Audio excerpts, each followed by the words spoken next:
Bentley flying spur, what it take to replace the headlight. So basically you have to remove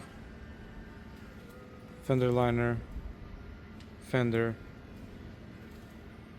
lower portion of the bumper, the grille, fender liner, main grille,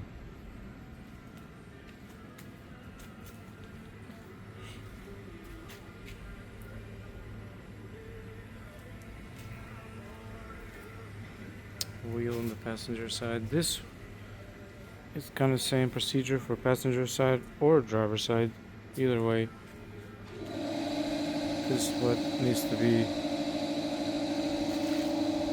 done due to the fact you won't be able to remove this bolt, and back here it's all sealed. You can't see anything.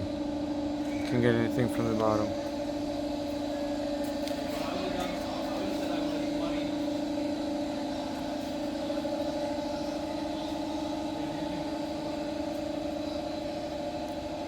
If you're doing this for the first time, it'll probably take you 2-3 days.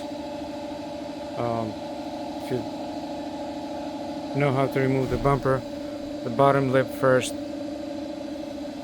the grille, the fender, screws for the fender, they're right here. 3 screws. You open the door, you'll be able to get to the screws. 2 screws on the bottom, one here for the fender.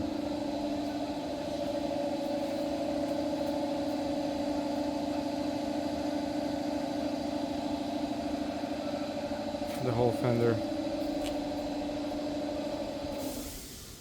2 screws.